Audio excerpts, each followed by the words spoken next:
Okay, the meeting is now streaming live. So it's Oh, yes, I see the little red button there. Live on YouTube. Welcome to the July meeting of the Waltham Board of Trustees for the Waltham Library. I'd like to call the meeting to order. It looks like 11:12 on my clock, if that's 1:12. 1:12. Would the secretary like to call the roll? Yep. What did I say? 12:12? 11:12. I'm sorry. 11:12. All right. Sure. Yeah. Martha Frieden. Here. Present. Alan Humbert. Present. Kelly Linehan. present. Steve Mann. Gift. And Maureen Taddeo. Present. Okay. Marie McKenzie here. All right. Well, welcome. Good to see y'all.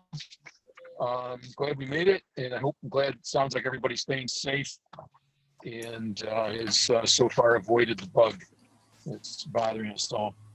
Let's see, I'd like to call the minutes of the previous meeting. Hopefully everybody's had a chance to look at them.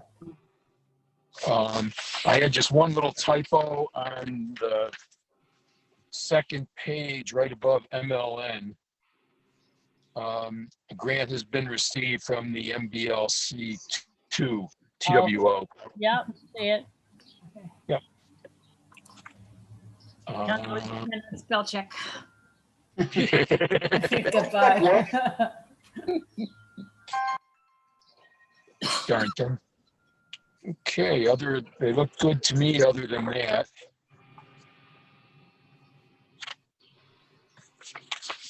Anybody else have any other comments or suggestions? Okay. No, that's the only thing I saw. All right. Accept the, hear a motion to accept the minutes as corrected. So Motion to accept minutes. seconded. Maureen, and who had the second? Martha did. Martha. Okay. Great. All in favor? Aye. Aye. Great. Motion passed. On to the expenditure report. We don't have an expenditure report because we have not reckoned, it's the fiscal close. As you know, we normally don't have the July meeting, so those numbers are not done. We've submitted all of our final bills for the fiscal year 20 close. As usual, we're pretty much almost zeroed out, close to zero, lots of PPE supplies, sort of the last minute push for that. I'm very excited to let you know that our material budget, we were expected to spend about $360,000 this year on materials, and the final total for that is $359,999.80. Oh, sure. You bought some extra stuff. It's amazing. Yes, thank you to our technical services team. They did a great job. On top of actually being down some staff, we had a staff person retire, so it's a really tremendous job between them and Molly, our admin assistant, just getting us right down to the final amount, and a big push while we were closed to the public for ebooks and all the e-materials that we were getting in a couple new databases. So very excited about that. But expenditures, they look pretty good. Again, no massive change from where we were in June, and then I'll have one for you either in August or September, whenever we decide to meet again. All righty. So we'll, I guess, postpone the review of the year-end report till our next regular meeting. A good job with the expenditures, though. Glad to hear the materials were able to be acquired even during these crazy times. Yes, thank you.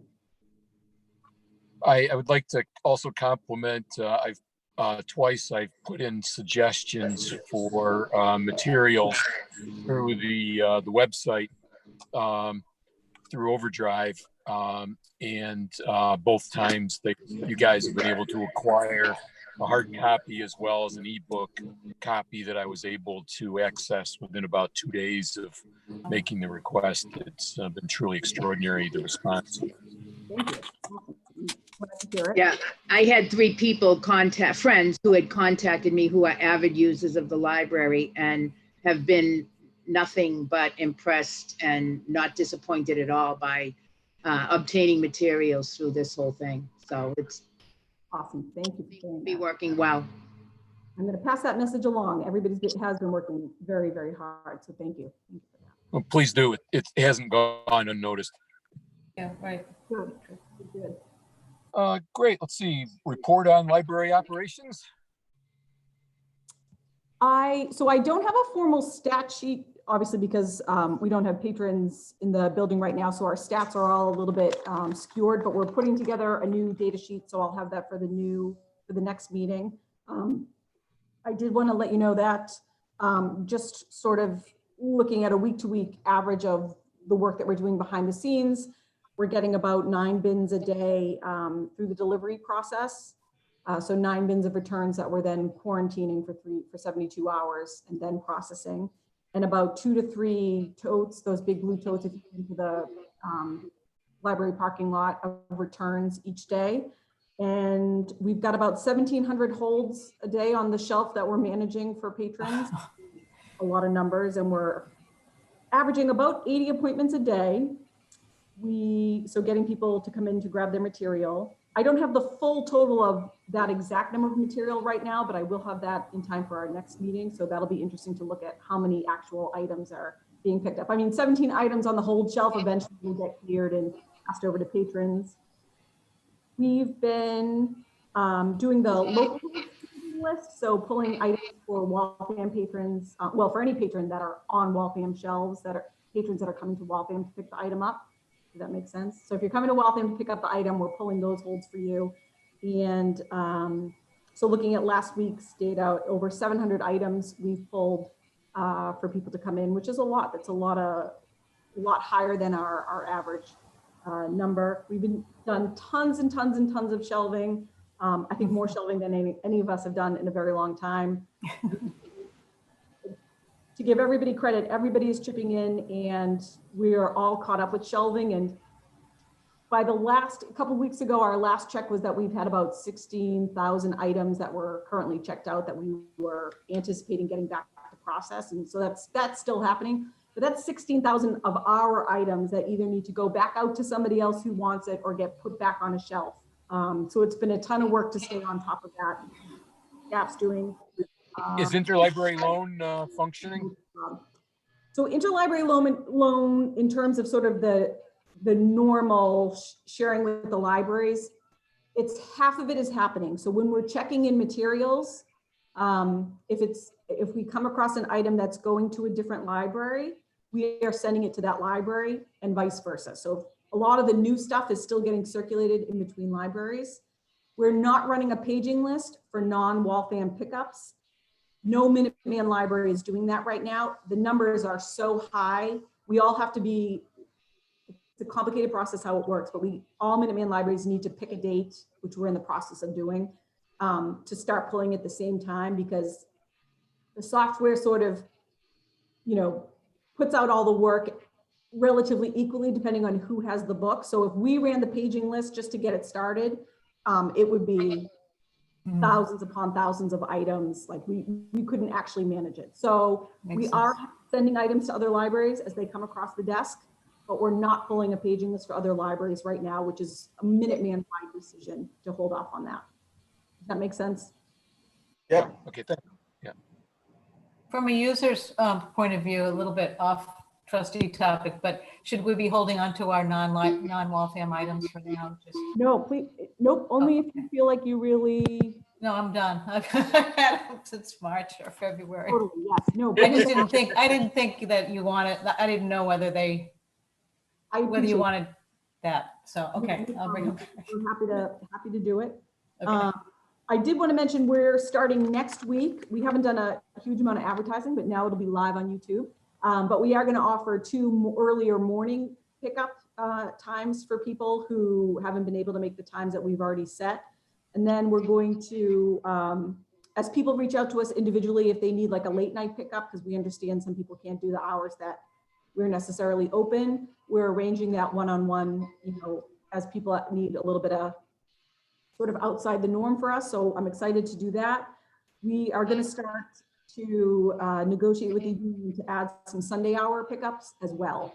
So I was good. actually glad we had department heads had a conversation about what would make most sense for the patrons. And Sundays were actually a little bit busier and there are less people at work in general on a Sunday. So we're going to add some Sunday pickups. We got to run that by the mayor and the union too, but generally people should be on board with allowing that. So that's going really, really well. People love the pickups. They've been very respectful and very happy to see us. Probably the more charming thing, and it's true all the time in the library, but it's nice to see it consistent. When the children's librarians are doing the sort of the pickup monitoring and they get a patron, like a regular patron who uses the children's room, the love in the air is like, they're so, you can just overhear like, oh, we've missed you so much. Like, we're so glad to see you. It's been very, they're happy to see the adult staff too, but it's something about the children's staff that they also resisting the hugs. And I just really quickly wanted to mention in terms of stats for the electronic materials, basically everything is up. I had told you last month that audiobooks were actually not as high as the ebooks and e-videos. And we were sort of guessing just because people were not commuting as much and they're hugely popular with the people who commute in the car or on the T.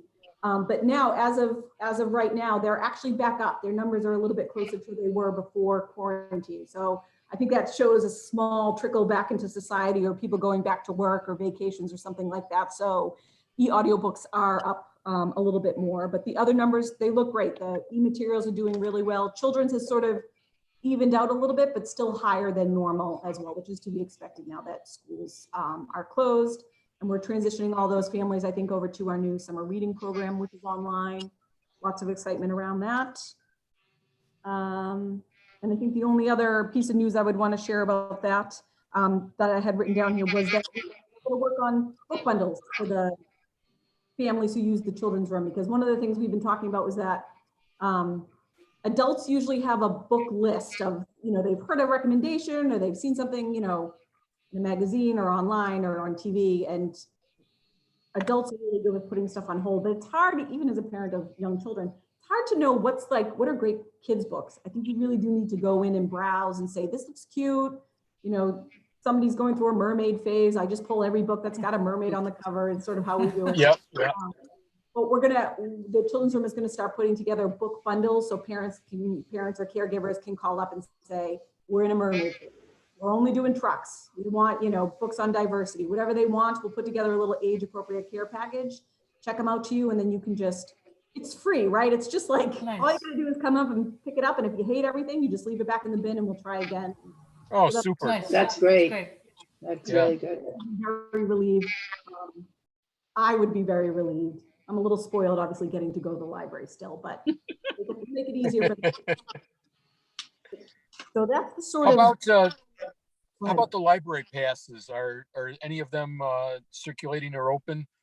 Just to follow up on what we'd had an open item kind of in the last minutes. Yes, so they're not right now, and it's because of the quarantine situation of having to hold it for 72 hours. We can't, It's hard to book it for that time out, and then we don't know when it's returned or what bin it's in. So the timing isn't working out. But Lisa, who really manages the museum pass situation for us, she's actually researching with all the places that host the museum, that host our passes, all the locations for which we have a pass rather. She is calling them to see if what are our options? Like, can we come up with some type of printed coupon that we just give to people per date and that we could sign off on? So we are going to try to start offering that. Lisa's actually working on it right now. We were just emailing yesterday about it. So, okay.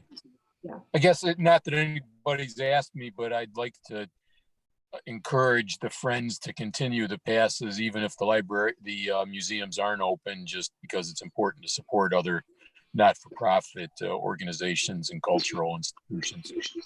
Yes, 100. I'll get off my soapbox. Good idea. And I have to tell you, one of the only things we did during quarantine was get up very early, because with 2 small children, we all get up very early anyways, on like a random Wednesday. And we drove into Boston and got a primo parking spot because there was literally nobody else around, and walked around the New England Aquarium because they have those beautiful tanks outside. So you could actually see, we saw the seals and the sea lions and did like a nice big loop one Yep. morning.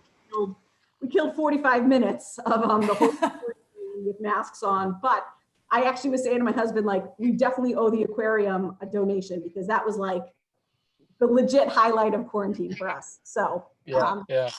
I second that comment. Yes, they do good work. All of them. Sorry, I'm flipping between the agenda. Would you like me to go ahead and jump right into personnel if there's no other questions about stats?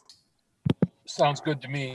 The only thing really to mention about that is, you know, we are super busy. We've got 3 people who just recently retired, 2 part-timers and 1 full-timer. The part-timers don't technically retire, but that's, they were leaving for, you know, quasi-retirement, which is great. So that's just something that's sort of lingering in the back of my mind. We're starting to feel it a little bit more now that we are slowly getting back to more normal. But other than that, staff are continuing to do their Mango Spanish training, which is really great. We're all working through the homeless librarian course, which is really great. People are doing an excellent job with that. We're almost half the staff have finished it, which is great. And we actually just finished the Friends sponsored we did a workplace mental health training, a stress training with Matt Carricker from Brandeis. He actually helped run one of our book groups with more of a, I forget the name of the book group, but more of a spiritual side. So anyways, Matt's really wonderful. And we just offered that for the staff as well for the last month. It was a weekly session for anybody who is interested. So those are the real personnel updates. Nothing super exciting on that end. Exciting for the people who are now retired. Once they're able to go and do fun things and leave the house again. Sure. Alrighty. I guess MLN. Any news on there? Yep, taking charge as president. That's been exciting. I mean, I actually feel like Minuteman's been just super useful with all the changes and the unknowns, and they've been working really hard behind the scenes, just to give them a lot of credit with doing lump changes to extend all the due dates so patrons don't have to worry about that, and waiving fines for people, just sort of taking fines off of items, and just doing so much behind the scenes data collection for us to make our lives easier. We've been having extra meetings just to talk about library operations right now and what it looks like in the future and what other libraries are doing, just to do a little bit of brainstorming. And that's been good to hear about what other people are thinking. Generally, most libraries, not all, but certainly it's looked like it's trending towards not looking to let patrons in the building till just after Labor Day. I think it appears that most cities and towns are trying to still see what's going to happen with the schools, because that will obviously affect quite a bit. So still a lot of unknowns, but it's interesting to hear from other libraries and see some of the good ideas that they've had and been willing to share. So things going well with Minuteman. Share some best practices. Sharing best practices. Yep. It's been good. Nobody's really had to reinvent the wheel. We've all been borrowing heavily from each other. So that's actually really nice. And this is sort of a separate thing, but I did want to mention, because this had come up in the last meeting too, about MBLC and their requirements for state aid. So we know that they are changing some of the due dates for the reports that we would submit to them, but also what the actual limits are. You know, they're sort of the big things are the materials expenditures and the hours open. So they're changing what the actual what you need to meet to get state aid. So that looks fine for fiscal year 20. They haven't made any announcement for fiscal year 21 yet. I'm assuming that they're also waiting to see how things go. But we're anticipating the same thing, that they will not be holding people to any hour open. What's the right word? You know, I don't think they're going to hold to, they can't hold hard and fast to hours opened or materials expenditures at this point. Okay. Is with everything. Any concerns expressed over what the state library budget's going to look like, or is that just too far over the horizon to even consider at this point? Yeah, I think we've talked about it. We have talked about it a little bit, but there's no way to know right now. I think like a lot of cities and towns, people feel relatively comfortable with 21, and it'll be the question will be, what does 22 look like when everything, when all the money actually comes in? So it's concerning. I think it's in the back of every library director's mind, right? 2022. I can't even imagine town administrators, right? What they're going through, but yeah, it's on the back of everybody's minds.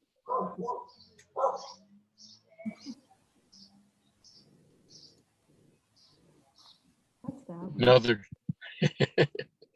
Another patron heard from him. Yeah. Let's see, Friends, any news on the Friends or? No, we've actually been in touch, but there no real exciting news. Okay. Any Any update on the pop-up tent sale, or is that going to wait till the library's open again to be able to do that? Probably. Wait until we have more information for that. It's hard, right? There's so many unknowns of what the next steps are in that timeline. Yep. But I think a pop-up, depending on where we are in the fall, a pop-up book sale could be a lot of fun. I know that Nina's been paying close attention. Nina, the current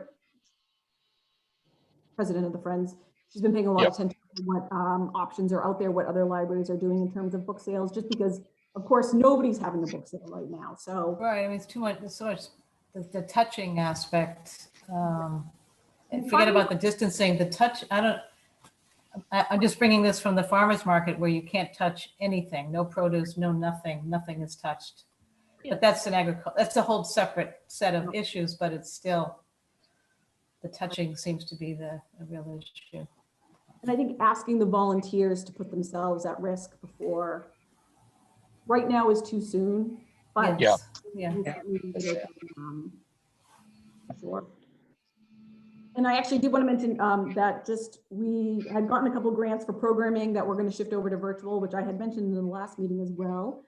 But Deborah Hoffman, our program coordinator, actually got a $1,000 grant from the MBLC to cover. Oh, nice.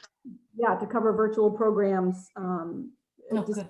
virtual programs. So we're excited about finalizing that plan. So we have a really great slate. We're not 100% confirmed yet, but we have some great options coming up this late summer, early fall for people to do some more virtual programming. And we're trying very hard to get everything covered by as many grants as we can.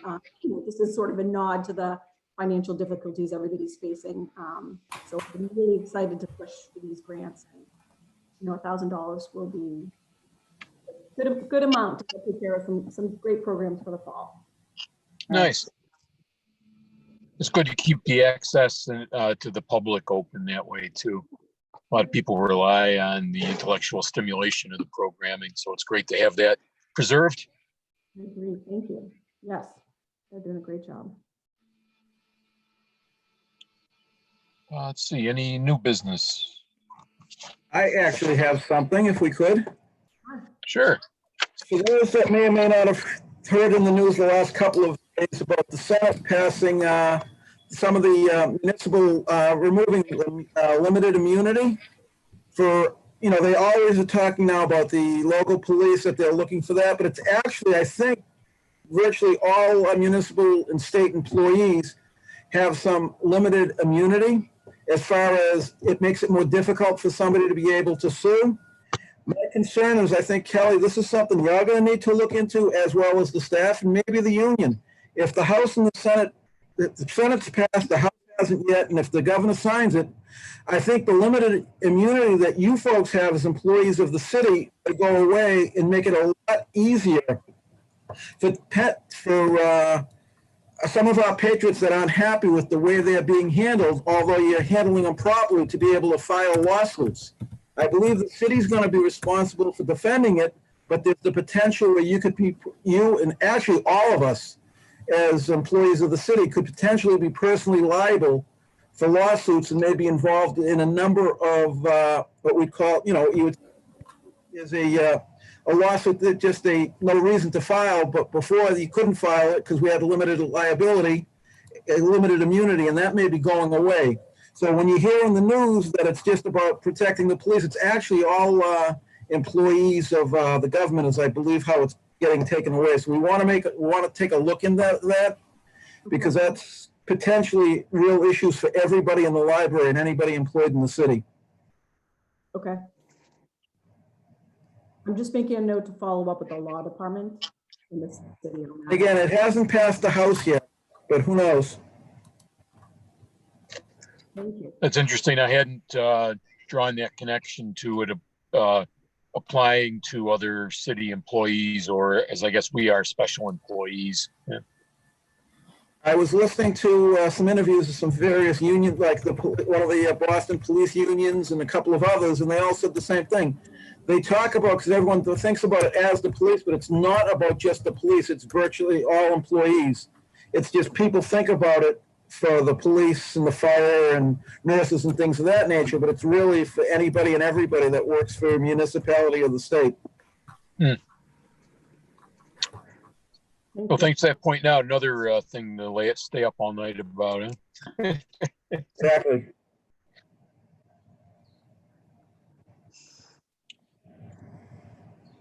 So that's actually what I have. I guess the MBO kind of falls under new business, but that's for the most part. Okay. And probably no news on the art ownership or creation issues. No, not at the moment.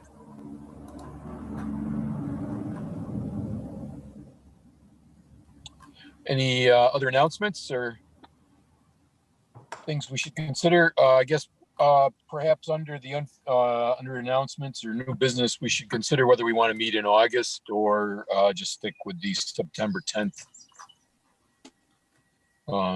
already scheduled meeting. I think the only thing I would, I think the only, again, the unknown is what the next steps look like in terms of reopening. So I feel like we want to tentatively plan, I would ask that we tentatively plan a meeting for August. Can you put it up on your phone or no? It's hard to know what we're going to do in terms of just to have a conversation about what reopening looks like. I mean, we have a loose idea of a plan for those phases that are still workable, moving us forward. But in terms of the dates, I'm not sure if it makes sense just to organize an August meeting. And if it's not looking like the city's sort of reopening to the public until September, after Labor Day, we could hold off on that. Would we look at like the second Tuesday, the 13th, second Thursday, I mean, the 13th? That's fine with me. Yeah, I can do the Thursday the 13th. We could do a 1 o'clock again. Is that what you were thinking, Alan? Okay, it works. I think it works for me. Looks like. That's fine. Okay, 1 o'clock. And you'll be able to arrange our live feed to YouTube and the Zoom connection. Yeah. Okay. Great. I guess at this point I'd entertain a motion to adjourn. So moved. Saying that, I can't hear. Martha. Martha, okay. Yep. Thanks, Marie. And who's the Was second? Was that Maureen with the second? Okay. Okay, so that's. All righty. All in favor? Aye. Aye. Opposed? Okay, I guess the motion carries. Thank you for joining in the meeting today. Hope everybody continues to stay healthy and safe. That's the plan. You too. Thank you. That's the plan. Okay, take care, everybody. All right. All righty. Bye-bye. Bye. Get Take care, outside we'll if see you ya. can. Yeah. I am outside. Yeah. Yeah, I know. You're the smartest one. Looks gorgeous. Yeah. Take care.